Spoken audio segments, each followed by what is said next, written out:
Yeah, so today I'm going to be talking about some joint work that I did while I was a postdoc at the University of Maryland with Jacob Bedrossian and Sam Punshon-Smith. Sam right now is an NSF postdoc at Brown University, and Jacob Bedrossian, I'm sure many of you know, is at Maryland. Cool. So this talk has something to do with turbulence. Turbulence isn't limited to just hydrodynamic turbulence, which is probably what many of you are most familiar with. It describes a variety of physical systems collectively headed under the property that they're subjected to some weak dissipation, or a limit of vanishing dissipation. Fluids, plasmas, gas clouds and nebulae, salinity concentrations in the ocean, clouds, lots of these turbulent systems. And although there isn't a precise mathematical definition for them, there are some sort of key features that are important to elicit. One of them is chaos, that experiments for turbulent systems ought to be extremely sensitive to initial conditions, in the sense that if you repeat the experiment with the same, almost the exact same experimental setup, well, maybe this atom was shifted a little bit over this one, and then the whole thing blows up, right? The sensitivity with respect to initial conditions is so intense that after a finite amount of time, you see drastically different outcomes. So it's impossible to reckon these turbulent systems, reckon experiments in turbulent systems trajectory at a time. Instead, it makes a lot more sense to talk about the equilibrium statistics, right, of such systems. What's the probability that the given system occupies some region of phase space, right? And so with that in mind, right, of course, this is a view that already Kolmogorov was advocating, right? With that in mind, we expect turbulent systems to be ergodic. That is, as long as the very rough features, very rough mechanisms behind that turbulent regime are satisfied or are in place, you should expect that if you run the same experiment over and over, maybe the precise outcomes are different, but the long time statistics, in the sense of time averages, ought to behave the same. And taking the guidance from ergodic theory, from the Birkhoff ergodic theorem, you expect that that there's some underlying invariant measure for the dynamics that's capturing the bulk statistics that you expect. Ergodicity is essentially this: that no matter how you choose the experimental initial conditions, that you end up with that same statistical law describing the state of the system as time progresses. Multiscale. Multiscale refers to the distribution of L2 mass among Fourier modes, right? And turbulent systems, because they're weakly dissipative, well, that L2 mass needs to go somewhere. And so what you typically expect is a cascade of L2 mass in Fourier space from either low modes, large wave number, to low modes, large scale structures, to high modes, small scale structures, right? This is something that I tried to suggest with this picture. Sorry, the zoom is maxed out. But at any rate, you can see lots of really fine scale features appearing in this sort of turbulent glob. Credit the Johns Hopkins turbulence database. Got a lot of great guys there. Right. And the last one is universality. As long as the basic turbulent mechanisms are in place, you expect a sort of experiment-independent statistics to emerge along a certain range of spatial scales, the so-called inertial range, what Kolmogorov, I believe, was the first to identify, the universal range of scales, right? Scales that behavior that is sort of independent of the implementation of the experiment and the precise dissipation mechanism, right? So this is what turbulence is. These are massive non-equilibrium steady states among the Fourier modes in a given physical system, subjected to a weak dissipation effect, either at the very highest modes or the very lowest modes. And so the turbulent regime that you're probably most familiar with, and maybe perhaps one of the easier ones to describe, if not to prove theorems about, this is certainly way open, is hydrodynamic turbulence in the Navier-Stokes equations. That is, as you take nu to zero, right, this dissipation effect coming from the Laplacian on the right-hand side is going down to zero. But somehow there's a cascading mechanism present in the 3D Navier-Stokes equations. I should emphasize that, right, that really this discussion is tailored to 3D. 2D turbulence is more complicated. There is a 2D turbulence, but it's more complicated. For 3D turbulence, at least, though, there's a direct cascade of L2 mass from low modes introduced by this time-dependent forcing parameter F towards the high modes, right? And so even in the limit of vanishing diffusion, there emerges a non-equilibrium steady state profile of energy distributed along the Fourier modes in Fourier space. So the effective number of active modes increases to infinity for these systems, and that's what I want to emphasize. They are inherently higher infinite dimensional. And even though I'm using the 3D Navier-Stokes equations as my example here, the challenges for studying turbulence go way beyond well-posedness, okay? Although well-posedness for the 3D Navier-Stokes equations might have something to do with the emergence of turbulent behavior, there are globally well-posed variations of 3D hydrodynamic turbulence that do exhibit the same exact turbulence scalings, K41 theory, all of that. Right, so well-posedness is not directly tied to this. I want to emphasize that point. Some people get that wrong. And lastly, I want to mention that there are a ton of open problems related to hydrodynamic turbulence and other turbulent regimes, and a lot of them are not even settled among physicists, right? But unfortunately, those major problems are well beyond the reach of the treatment by mathematically rigorous techniques. What I'm going to be talking about today is a more tractable turbulent regime that we can actually prove theorems for, and essentially the entire suite of what you could hope to show, a characterization of the power scaling within that inertial range, right? So that's what we're going to be talking about today. So we're going to be talking about a turbulent regime in passive scalar advection, right? So of course there's some fixed fluid model. Okay, for example, if we just want to fix d equals 2 just to solidify ideas, there's no appreciable difference between 2D and 3D for what I have to say in this talk. If we fix a fluid model, and again, I'm emphasizing that I'm working with a fixed viscosity throughout, okay? The dissipation in the fluid is fixed, right? What I'm altering, what I'm changing is the diffusivity in the scalar itself. So I'm considering a passive scalar being advected by the fluid, okay? Of course, this term is just advection by the UT. So for example, a dilute concentration of a chemical, like a salinity concentration in the ocean, right? Or the concentration of black paint in a tub of white paint, okay? Subjected to some diffusion effect and with some source applied to it, right? So the diffusivity is the weak dissipation effect present in this equation, right? Of course, otherwise L2 would be conserved. And I'm occasionally adding a little bit of source. That's the kind of effect of exogenous driving that I'm applying here. And so the prediction is that as I take kappa to 0, okay, that a picture like this one emerges, okay?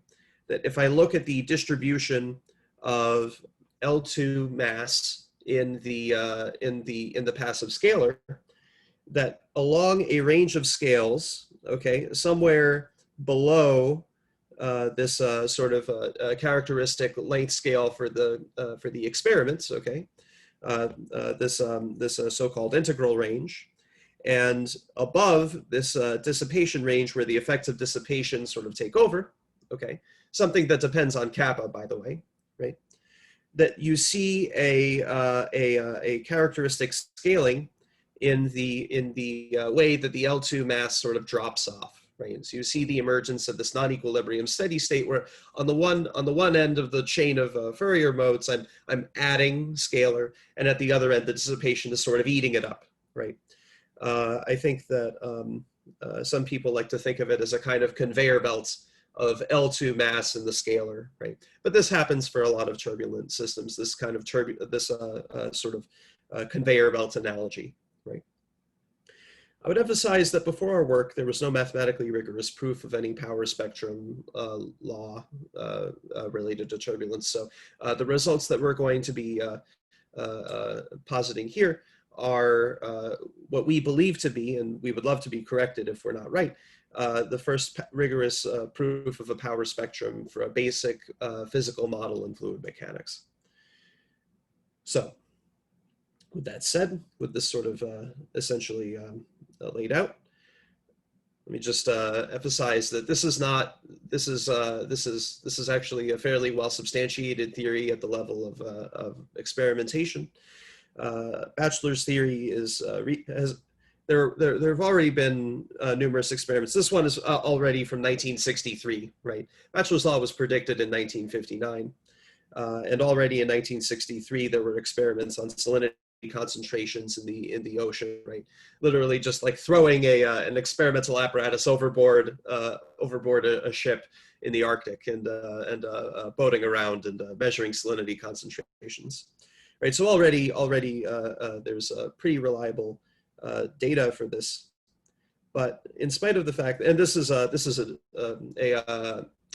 meta study of numerical experiments on Batchelor's law.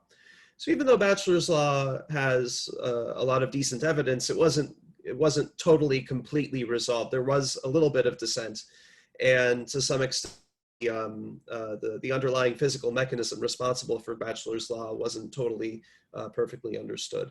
We hoped that by actually providing a rigorous mathematical proof of it, we've established at the very least a template mechanism for why you should expect Batchelor's law to be universal among passive scalar problems. In this, so I'm sorry, this is a point that I sort of glossed over, but you really only expect the Batchelor spectrum in settings where the molecular diffusion effect is a lot weaker than the viscosity effect, the drag viscosity in the underlying fluid itself, right? So, for example, Batchelor's law is a bad model for the formation of whorls and clouds. Okay. But it is a reasonably good model for a lot of things like salinity concentrations in the ocean and so on, where the effective viscosity is a bit stronger than the effective diffusion. So I just want to point that out. We're in the regime where the Schmidt number is high. Okay, this ratio of kinetic viscosity to diffusion. Okay. So so I have to basically sell you on the presence of a mechanism that creates the small scales and passive scalar advection. That is, what is the mechanism that's driving this conveyor belt, bringing L2 mass of the scalar from large scale structures, large scale borals and things like that. So low Fourier numbers, low Fourier modes, to the high Fourier mode, low spatial, small spatial scales, where the diffusion effect actually begins to take over, right? The key point known to physicists for a while now, it seems, is that the creation of small scales in the scalar is due to the chaotic properties of the Lagrangian flow. That is the flow of diffeomorphisms on the fluid table given by integrating along the streamlines of the fluid velocity field. or if you like, Lagrangian flow is the flow of diffeomorphisms on the fluid table corresponding to the motion of a little mote of dust, a passive particle moving around in the fluid. Based on this mechanism, essentially the contents of the papers that I'm going to be talking about prove chaotic properties for the Lagrangian flow.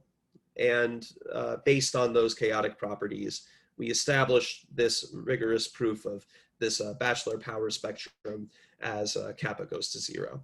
Okay. Cool. So we're 15 minutes in. I'm about to talk a little bit more in depth about this mechanism, but I think I'll just pause for if there are any questions. If not, I'm happy to just keep trucking on.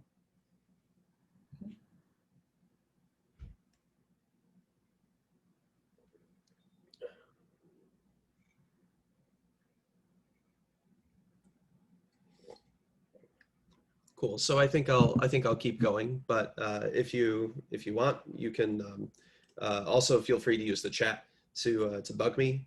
I know that for a lot of you, it's probably late at night. I appreciate you setting the time for 9 p.m. Shanghai time, but oh well. Please feel free to interrupt me if there are any questions. Okay, so now let me get a little bit more in depth into this actual mechanism for Batchelor's law. How do chaotic properties of the Lagrangian flow really cause this creation of small scales? Well, that's actually not so hard to see. Oh dear. Okay, is that better? I think I made a feedback loop somehow. All right, okay. So this mechanism for the generation of small scales is actually not so hard to see if you look, for example, at the homogeneous H1 norm, right? So if I just take a gradient of the scalar. Okay, well here we're going to kind of simplify the discussion by looking at 0 diffusivity and no source. So all of the scalar in the system is just the scalar that's in the system when it starts. So by the frozen-in theorem, the scalar at time t is just given by advecting the scalar purely by the Lagrangian flow. No diffusion, no source, no nothing. Whatever's in there at time 0 is what gets advected, right? But then, by the chain rule, this gradient pulls out a gradient of the an inverse transpose of the gradient of the Lagrangian flow itself. Okay, and so it's almost obvious, it's almost trivial that growth of this gradient of the Lagrangian flow as time goes to infinity is going to produce, at the very least, blow up in the H1 norm. But I would emphasize here that the L2 norm is conserved. So the L2 norm is conserved, but the H1 norm is blow up. This is obviously hinting that there is some movement. There is some movement of L2 mass from low Fourier modes to high Fourier modes. There's some hint of that there. So in view of that, in view of this gradient of the Lagrangian flow emerging, it's quite natural to start considering these Lyapunov exponents. That is the asymptotic exponential growth rate at which nearby trajectories diverge from each other as time progresses. Okay, the dynamicists love Lyapunov exponents. We spend almost our whole lives studying them, right? They're very hard to study, by the way, but when you can prove something about Lyapunov exponents, you get all sorts of nice things. This is the fundamentals of what's now called smooth ergodic theory. That is the ergodic theory, the theory of invariant measures of a system with some derivatives. For example, the ergodic theory of differentiable dynamical systems. A positive Lyapunov exponent implies this very strong sensitivity with respect to initial conditions for the system. It is to some extent necessary, but certainly not sufficient for fast mixing, right? So we're not talking yet about H-1 decay of passive scalars, but at the very least, it's a step along the way. So I want to talk a little bit about what it means to have a positively Lyapunov exponent. And for that, I'm just going to talk about what is really a totally classical model that sort of captures just the bare essence of these things, the sort of famous Arnold cat map, right? So the cat map, we're in discrete time, just to fix some ideas. This is a discrete time diffeomorphism of the torus that preserves volume. So it's a very sort of a cheap toy model for an incompressible Lagrangian flow on a compact domain. So what's happening here? All you do is in case you haven't seen this before, although I'm sure a lot of you have, is I take a vector, I take a point in T2, which I think of as a vector in the unit box in R2, okay? And then I apply the matrix 2, 1, 1, 1 to that vector X. And I'm going to do that over and over and over and over and over again. And so what happens, because this is a symmetric real matrix, right, is that there are two orthogonal eigenspaces. The expanding eigenspace EU corresponds to an eigenvalue with absolute value larger than 1. It's a real eigenvalue and it's larger than 1. And the ES corresponds to an eigenvalue between 0 and 1, so a stable or a contracting eigenvalue. And so what happens is that along the moving frame of a given trajectory, you see this same splitting into the eigendirections of the 2, 1, 1, 1 matrix, right? You see expansion in that moving frame along the EU direction and contraction along the ES. So if two initial conditions differ by some non-zero EU displacements, then those initial conditions will fly away from each other exponentially fast as time progresses, until obviously these distances become order 1. We're always taking mod 1 in both coordinates, right? So this is a diffeomorphism of the torus into itself. That's sensitivity with respect to initial conditions. Fast mixing, on the other hand, has to do with correlation type quantities like this, right? So this has the connotation of a correlation of the scalar psi, right? Correlated or not so correlated with a different scalar phi at later times, right? So if you replace phi and psi with, just to give a basic idea, if you haven't seen this kind of thing before, if you replace phi and psi with indicator functions for very tiny neighborhoods, right, or smooth bump functions, let's say, supported on very tiny neighborhoods of two different points in space, right? What this is suggesting, well, when you take psi precompose Fn, right, what you're doing is you're advecting that tiny bump function by the scalar. So if you imagine you dropped a little bit of milk into your coffee in that fluid domain, right, and then you started stirring, right, this scalar is proliferating all throughout the fluid domain, and an even amount of that scalar is being seen by the bump function phi somewhere else in the fluid, right? So really everything is getting equidistributed at a quantitative, exponentially fast rate. Okay, that's really what fast mixing is referring to. These properties, the sensitivity with respect to initial conditions and the fast mixing for, say, H1 regular scalars, these are well-known and classical properties that hold for essentially any volume-preserving so-called uniformly hyperbolic system. That is a system for which the expression of this expansion along some direction and contraction along a transversal direction is uniformly expressed throughout phase space. I'm not going to give you the precise definitions here. I'm really just trying to catch some ideas, right? these properties are very well known for these so-called uniformly hyperbolic systems, right?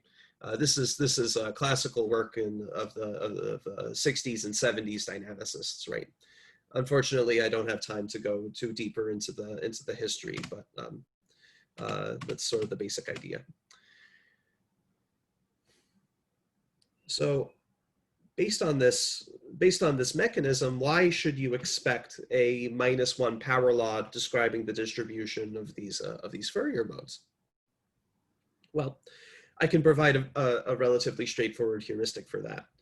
If I consider, for example, this sort of a discrete time toy model of passive scalar advection. So I'm ignoring the diffusivity in this model. It's not terribly important. Instead, what I want to focus on is at every discrete time step, right? I'm advecting the previous scalar by the discrete time model f, right? While at the same time adding some scalar concentrated at a low mode, right? In this case, with wave number 1. So if I initiate this passive scalar problem with a zero scalar at time 0, I end up at time n with a series of this kind, right? Where I see now a whole bunch of these Fourier modes, but now I'm applying this A transpose inverse a number of times to the initial mode 1, 0. Okay. And so because the A transpose inverse is again a symmetric matrix, and it has 2 eigenvalues, one between 0 and 1 and 1 positive. Okay. Because of that, these wave numbers are going to increase exponentially fast at a rate proportional to the to that eigenvalue, to that largest eigenvalue. So what you expect is that the distribution of Fourier mass in this in these sort of Paley-Wiener shells almost between lambda to the n and lambda to the m plus 1 is going to be on the order of 1 as time progresses, right? As I take n to infinity, this is going to roughly persist at order 1 in any one of these sort of Paley-Wiener shells. Okay, this is entirely consistent with a -1 power law. And this is roughly the version that we're going to be able to prove. So this is the essential mechanism here. And so with that in mind, right? So far I've sort of concentrated on what if there is this chaotic mechanism, right? What if there is the sensitivity with respect to initial conditions and the fast mixing? How can I get this, right? So the trouble is that the models of interest in fluid mechanics, right, these Lagrangian flows, are not uniformly hyperbolic in general. Okay, the interesting systems of physical interest typically have a mixture of behavior, right? A mixture of this sort of elliptic rotational type behavior with hyperbolic type behavior, that is this expansion and contraction. I wish I had mentioned this earlier. This is a PDE seminar. When I talk about hyperbolicity, I'm not talking about the wave equation.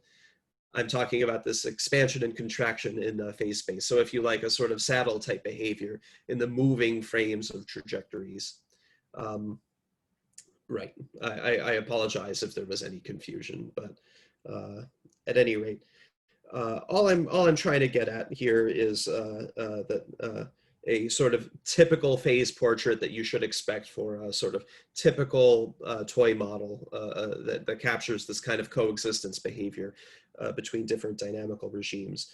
Now, what is this phase portrait? So each color in this image is corresponds to a single trajectory of this Chirikov standard map, which is a diffeomorphism of the two torus. I'm not going to give you the formula, but I'm just going to tell you that it roughly corresponds to a kicked, the time 1 map of a kicked rotor, where I start with a simple harmonic oscillator, and then every time step I sort of apply a kick to the momentum parameter, right? And so you end up with the diffeomorphism of the two torus doing this.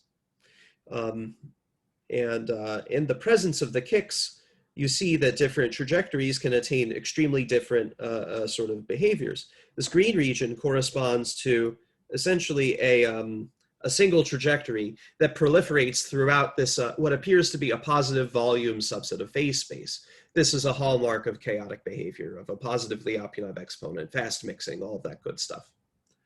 While on the other hand, you have to contrast that with the presence of these intact circular bands of orbits, this sort of rotational behavior. This is an obstruction to mixing. There's no way I'm mixing through these intact bands of orbits, right? And so it's actually because of this coexistence behavior, this coexistence of seemingly chaotic behavior with this very tightly ordered sort of rotational motif, right? Because of this, it is a wide open problem to prove that this mapping has a positive Lyapunov exponent on a positive area set, okay? It's a wide open problem, a notoriously challenging one. Actually, there was a recent, maybe 2 years ago, an AMS Bulletin article by Sylvain Crovissier and someone else. I'm sad I forget the name, but at any rate, there's a problem for the 22nd century is the title of this article. It's a good read. I recommend if you're interested in this sort of thing to check it out. Okay.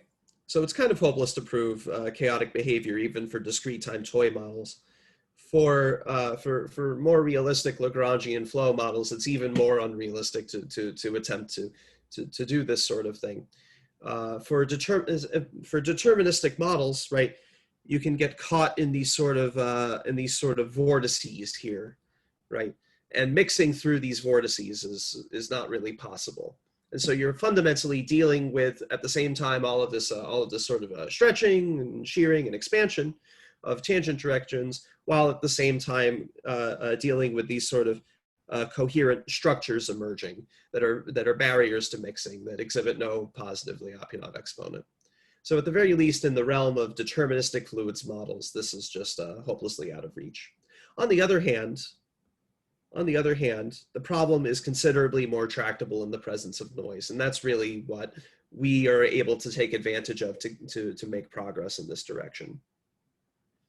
And so we consider, for example, 2D Navier-Stokes equations in the presence of a stochastic forcing, right? We're applying some white in time, mean zero, divergence-free, spatially Sobolev forcing QW, okay? In the setting, the 2D Navier-Stokes equations are globally well posed in the sense of an SPDE. Okay, for almost every path realization, this is okay. And if you like, this gives rise to a velocity field that is actually a Markov process in the space of divergence-free velocity fields, Sobolev regular divergence-free velocity fields. And by now, there's been a lot of work on describing the unique stationary statistics of such Markov processes. Flandoli-Maslowski was probably one of the first papers on this topic, but there have been a lot of others, the famous Higher-Mattingly collaboration, Cooks and Shirikian, but this is only a small list. So objects of this kind, these Markov processes on the space of velocity fields are relatively well studied. So essentially, the state of the fluid is tracked by some Markov chain, some Markov process. And so in this setting, what we are able to prove in the collaboration with Jacob Bedrossian and Sam Punshon-Smith is that, in fact, the Lagrangian flow has a positive Lyapunov exponent with probability 1 for any initial point and any Sobolev regular velocity field. This is something that holds for almost every fixed realization of the noise. Okay. And what I also want to emphasize, and something that you might actually think is kind of magical almost, something that you ought to be quite surprised at, is that the Lyapunov exponent itself is deterministic. Okay. It does not depend on the initial data, on the X, on the noise realization. It only depends on the sort of parameters of the system. So, for example, the viscosity that I started with, this fixed viscosity that I started with, and maybe something to do with the nature of the stochastic forcing itself. Okay. We are also able to obtain the same results for globally well-posed versions of the 3D Navier-Stokes equation, again subjected to certain non-degenerate forcings, as well as maybe this is a little bit less flashy, but these finite dimensional fluid models, these 2 and 3D Stokes equations, and this caloric and Navier-Stokes equation. I include all of these because I want to give you the impression that really what matters is that I'm applying some incompressible Lagrangian flow, and that incompressible Lagrangian flow has a little bit of randomness to it, a little bit of sufficiently non-degenerate randomness to it. In cases of this kind, ergodic theory techniques are able to prove the presence of a positively Lyapunov exponent. Okay. Cool. And just to kind of hammer home that the non-degeneracy that's really physically required is quite mild, we're already able to get away with solutions to the stochastic 2D Stokes equation, right? That is when the fluid model itself is supported on exactly 4 Fourier modes, and each of those 4 Fourier modes is being driven by an Ornstein-Uhlenbeck process, a very simple Ornstein-Uhlenbeck process.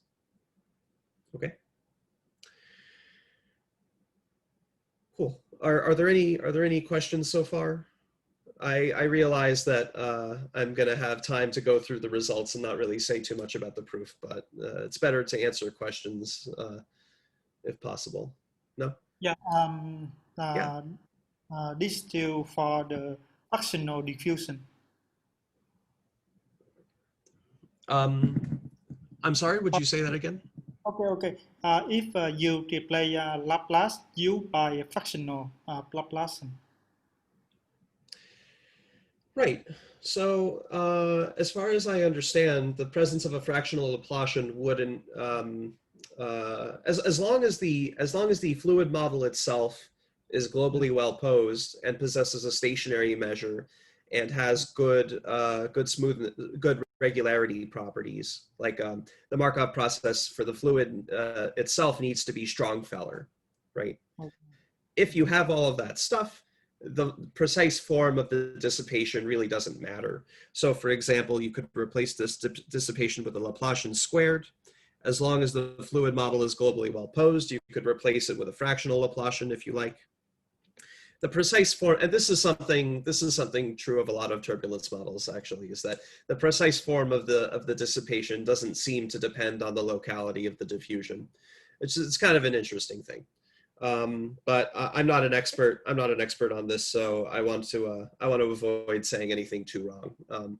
I'll leave it there at the fact that we have not explored explicitly fractional Laplacians, but I don't see any inherent obstruction to the bare mechanism responsible for this. Yeah, I think it should be extended to the SQG equation. SQG equation. Okay. All right. Cool. Yeah. I'm sorry. I'm kind of learning PDE stuff. So yeah. But no, that sounds interesting. Yeah. Feel free to ask me more questions over email or something. Yeah. Okay. Thank you. Cool. So why don't I keep going because I have more results. So as a corollary, by this sort of very simple chain rule argument that I provided earlier, this is already enough to get H1 blow up by that rate, by exactly the rate given by the Lyapunov exponent for a passive scalar, which at time 0, the gradient of which is not vanishing, right? So we're generating small scales in the passive scalar already due to the presence of a positive Lyapunov exponent. For Batchelor's law, though, fast mixing is an absolutely crucial ingredient. And what we're able to prove is that there's a deterministic exponential rate at which this sort of decorrelation effect is occurring. Or if you like, this is exponential h-1 decay for solutions to the passive scalar equation. I would emphasize two things here. This e to the minus gamma t is a deterministic thing. It's something that just depends on the parameters in the fluid model. It does not depend on the noise. It does not depend on the initial conditions. What does depend on the noise and on the initial conditions is this constant c. We've kind of just buried that all in with. Although there are noise parameters. For example, if I choose a noise parameter that's quiescent for a very long time, so the fluid model, the fluid table itself is almost still for 1,000 years, right? Well, obviously this is a very low probability event, but it's an obstruction to mixing, right? That's sort of captured in this constant here. Is there a question? No, I don't know. Okay. Right. So on the one hand, there are these rare probability events where the mixing is just not happening, right? But on the other hand, we have some moment control over these very rare events. Alors l'autre, c'est l'équation de Navier-Stokes avec... Is there a question? No. Okay. No? Yeah, Okay. Okay. Great. I want to emphasize too that this fast mixing is a priori a lot stronger than a positively Lyapunov exponent. It's fairly easy to construct examples of at least discrete time dynamical systems. Actually, you can do lots of these things. It's fairly straightforward to construct examples with a positively Lyapunov exponent, but not strictly slower than exponential correlation decay, say polynomial in time correlation decay. So really, this is quite a lot stronger a priori than a positively Lyapunov exponent. While at the same time, it sort of uses the previous theorem proving a positively Lyapunov exponent as a lemma, essentially. If I had to pick, I would say that this paper is the most technically challenging one of the series of 4 papers that the results of which I'm presenting today. And it was a real dog, but we got it. This is sort of almost an aside, and I might kind of skip this to some extent, but in this paper, this was the second paper we published in 2019, has to do with what the effect of dissipation is. I'm not going to talk too much about this, except to say that in the presence of this dissipation acting on the scalar itself, right, in the presence of the dissipation acting on the scalar, if I'm producing all of these small scales, right, well, I'm producing all of these small scales and I'm producing these very thin striations that are all piled up on top of each other, right? So the dissipation is going to blend those together. And so you should expect that to make the rate of L2 decay a lot faster than it should be if you just compared this to the heat equation, right? And so we actually get this inverse log kappa rate of decay, right? Which is a lot faster than what you would expect if you just looked at the decay from the heat equation. So of course there's a priori L2 decay estimates for this from the heat equation, but this is this rate is a lot faster. This rate is a lot faster than what you predict from that. Unfortunately, I don't have a lot of time to say this, except I'll sort of highlight that this dissipation time scale is sharp for C2 regular velocity fields.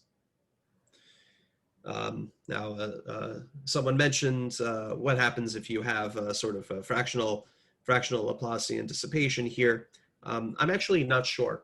I'm actually not 100% sure, but I would guess that this is still some, albeit weaker, dissipation, right? And again, I don't really expect locality of the Laplacian to be a core issue, but that's something to ask Jacob, I think. And then finally, we were able to prove a version of Batchelor's law. The version of Batchelor's law we prove is cumulative among the Fourier modes up to a given truncation, a given Galerkin truncation n. But again, this is entirely consistent with the inverse K power law that we hinted at in the earlier slides. Okay, so it's 9:45 now. I assume I had until 9:50. Is that right? Yeah. Yeah. Okay. So why don't I give just a very basic hint at one of these proofs, and then I'll try to end at 9:50, and we'll take time for questions. Okay. Okay. Cool. Okay. Great. So it's a lot of different tools that we required. We're pulling expertise from a lot of different fields. Jacob is obviously a fluids expert. You know probably a lot of his work on enhanced inviscid damping in the Couette flow and in various other models. Sam Punshon-Smith is an expert on stochastics, and I come from this kind of dynamical systems background. And we really needed everything the three of us knew in order to get at a lot of these things, right? So we're really highly non-trivial blending of techniques from different subdisciplines in analysis. Essentially every subdiscipline we're aware of. So I want to talk about, and so I don't have a lot of time, so I'm only going to focus on the positive Lyapunov exponent, because I think if you haven't seen it before, this is probably the most mysterious thing to expect. So why am I getting the positive Lyapunov exponents in the gradients of these Lagrangian flows, right?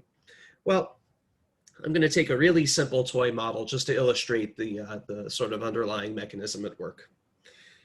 And so what I want to do is to consider IID matrix products, right? That is, the individual matrices have an identical law on SL2R, let's say, the space of determinant one matrices.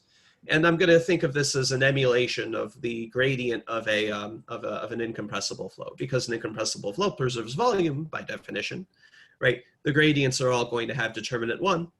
And so I'm emulating that by taking determinant one matrices. And so already in 1960, it was proved that for this very simple model, you have a Lyapunov exponent. That is, the norms of these compositions grow at a defined exponential rate that is constant with probability 1. So this eta is just a number. If you hand me the law of the AIs, I can hand you back a number. I can simulate it on a computer, and it will converge to a fixed thing for almost every noise realization. And what I'll emphasize here is that that number eta is greater than or equal to 0. The thing I worry about for these incompressible models is having a Lyapunov exponent of 0, right? And so, well, a very natural thing to think about is, when is the noise model going to have a 0 Lyapunov exponent? What do you worry about? Some bad examples, well, obviously rotation, right? If the fluid is stuck rotating forever around a fixed point, right? There's no way that you accumulate a positive Lyapunov exponent. The matrices all have a norm 1, right? Another example is a random shear, right? If I apply random shears in a fixed direction, I'm never going to accumulate a positive Lyapunov exponent. The norms of these vectors will grow at most linearly with time, not exponentially. No hope for Batchelor's law. This last example is a little bit tricky. But I can sort of explain it very quickly to say that with very high probability, I'm going to compose matrices 2, 0, 0, a half. So I'm going to accumulate very strong expansion in the horizontal direction. While every 1,000 years or so, I'm going to flip. I'm going to flip the x and y axes, and so that previously expanding direction is now going to be locked into a contracting direction for a very long time scale. So what this means is that there's a kind of statistical balance between these phases of strong growth and strong decay, right?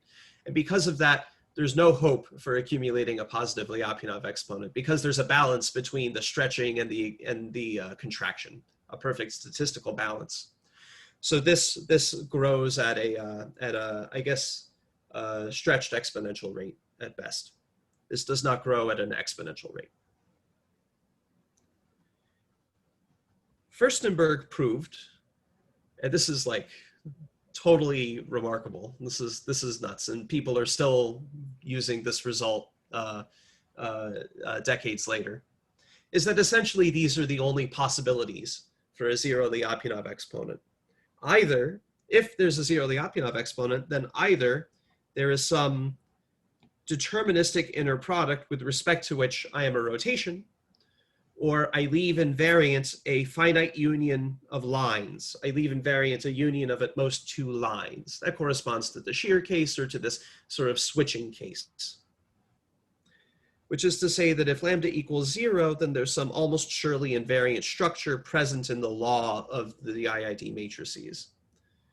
What we prove is essentially a more sophisticated version of this, tailored to the Lagrangian flow itself.